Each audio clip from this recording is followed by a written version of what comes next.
BJP నాయకులు మాట్లాడతారు. నేను ఒకటి అడుగుతున్న సూటిగా, అసలు election commission of India spoke person BJP నాయకులు ఉన్నారా, లేకుంటే బీజేపీ పార్టీకి స్పోక్ పర్సన్స్? అసలు బీజేపీ నాయకులు ఎందుకు మాట్లాడతారండి? వాళ్ళకేంది? ఎలక్షన్ కమిషన్ ఆఫ్ ఇండియా ఒక అటానమస్ బాడీ. అంటే ఇదన్నీ కూడా కావాలని ప్లాన్ ప్రకారం బీజేపీ చేస్తున్నటువంటి కుట్ర. అందుకే ఇవాళ మనం అందరం కూడా మేల్కొనవలసిన అవసరం ఉంది. రాహుల్ గాంధీ గారు ఏదైతే ఇవాళ దేశంలో పోరాడుతున్నారో, ఇవాళ మీరు చూసిన 300 మంది ఎంపీలు బీహార్ లో జరుగుతున్నటువంటి ఓటర్ల అవకతవకల కోసం పార్లమెంట్ స్ట్రీట్ లో స్వేచ్ఛగా నడిచే స్వేచ్ఛ లేదు ఈ దేశంలో. పార్లమెంటు మెంబర్కే లేకుంటే ఎట్లన్నా 300 మంది ఎంపీలను అరెస్ట్ చేసిన సందర్భం చూసినాం. ఓట్ల చోరీ అని కాంగ్రెస్ వాళ్ళు పదం వాడుతున్నారు. కానీ ఏదో ఇదంతా బట్టగాల్చి బదనాం చేసే కథే కానీ ఇంకా వేరేది లేదనేది కూడా అస్సాం ముఖ్యమంత్రి, ఆయన పేరు ఏం పేరు, హిమంత బిశ్వ శర్మ కూడా ఈ కావాలనే కాంగ్రెస్ వాళ్ళు ఈ కథ నడిపిస్తున్నారు అనేది కూడా ఆయన కూడా అనుకొస్తుండు. ఏమంత విశ్వాసం మాట్లాడితే ఆయన ఏం మాట్లాడుతుంది? ఇవాళ అధికారం ఉందని చెప్తుంది. ఇవాళ అస్సాంలో ఏం జరుగుతుంది, ప్రజలు ఎన్ని ఇబ్బందులు పెడుతుందో తెలియదా? ఇవాళ ప్రజలే బుద్ధి చెప్తారు. మేము అడిగిన ప్రశ్నలకు సమాధానం చెప్పడానికి మాట్లాడతారు.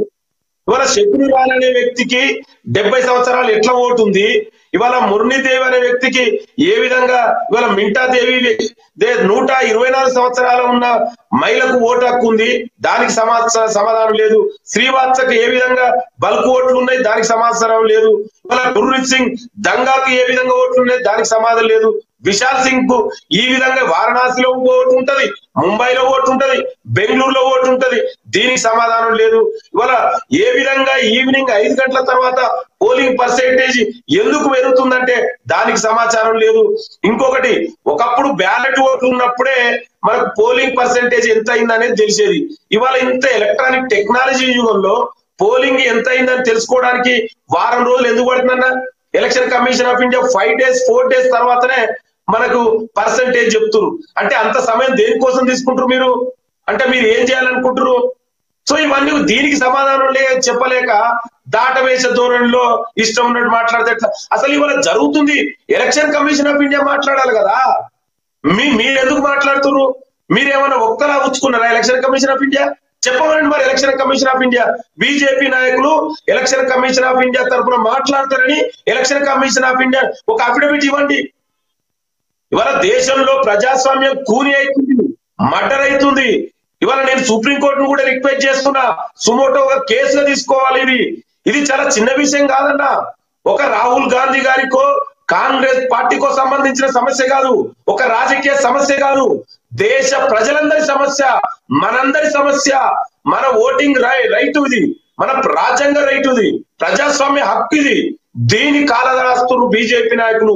దాన్ని మనం ప్రశ్నిస్తే బీజేపీ నాయకులు ఇష్టం ఉన్నట్టు మాట్లాడతారు. అందుకే సత్యం ఎప్పటికైనా గెలుస్తుంది. నిజాన్ని ఎక్కువ రోజులు దాచిపెట్టలేరు వీళ్ళు. డెఫినెట్ గా ఇవాళ బయటకు వస్తున్నాయి ఒక్కొక్కటిగా. నిన్ననే చూసినాం, కేరళలో కూడా ఒక మహిళ ఓపెన్ వచ్చి చెప్పింది, నా పేరు మీద దాదాపు 10 ఓట్లు ఉన్నాయి.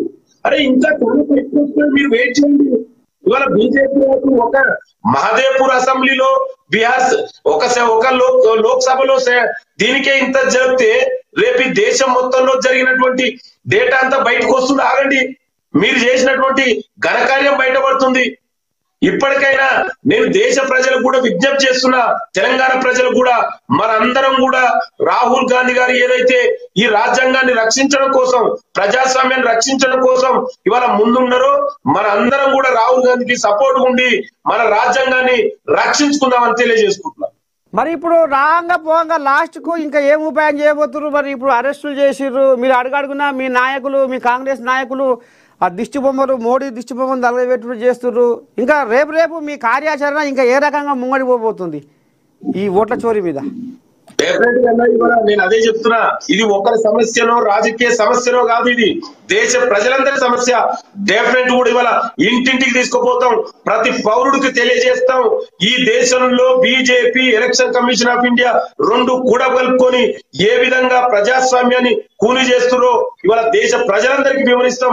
ఇవాళ మా నాయకుడు రాహుల్ గాంధీ గారు అదే విధంగా విపక్ష పార్టీలు ఇండియా అలయన్స్ చేస్తున్నటువంటి పోరాటానికి అందరి మద్దతుగా ఇవాళ మేము కాంగ్రెస్ పార్టీ తరఫుననే కాకుండా ఒక పౌరుడుగా ఈ దేశ సిటిజన్ గా కూడా మన బాధ్యత, మనందరి బాధ్యత, మన హక్కు కోసం పోరాడుతున్నాం, మన రాజ్యాంగాన్ని కాపాడుకోవడం కోసం ఇవాళ మన అందరం కూడా ముందుకొచ్చి ఈ ఎలక్షన్ కమిషన్ కు బీజేపీకి బుద్ధి చెప్పవలసిన అవసరం వచ్చింది. ఎందుకంటే ఇది మన కోసమే కాదన్నా భవిష్యత్ తరాలు కూడా ఇవాళ ప్రమాదంలో పడే పరిస్థితి ఉంది. అసలు ఈ దేశంలో ప్రజాస్వామ్యం లేకుండా పోతుంది. అందుకే ఇవాళ మన అందరం కూడా పోరాడి డెఫినెట్ కూడా ప్రజల్ని జాగ్రత్త చేస్తాం. ఇవాళ మన హక్కుని తెలియజేస్తాం. మనం ఈ ఎలక్షన్ కమిషన్ నిష్పక్షపాతంగా ఎలక్షన్ నిర్వహించేంత వరకు కూడా ప్రజాస్వామ్య పద్ధతిలో, రాజ్యాంగ పద్ధతిలో ఈ పోరాటానికి కాంగ్రెస్ పార్టీ ముందుండి పోరాడుతుంది. సరే అన్న లింగం యాదవ్ అన్న, మీ అమూల్యమైన సమయాన్ని ఇచ్చి మరి మా మార్నింగ్ న్యూస్కి వచ్చినందుకు ధన్యవాదాలే. శనార్థి ఉంటా. మొత్తానికి లింగం యాదవ్ ఈ రకంగా బీజేపీ వాళ్ళ మీద నిప్పులు కక్కుతుండు, ఓట్ల చోరీ పక్క జరుగుతుంది, అందుకనే వాళ్ళ గెలుపులు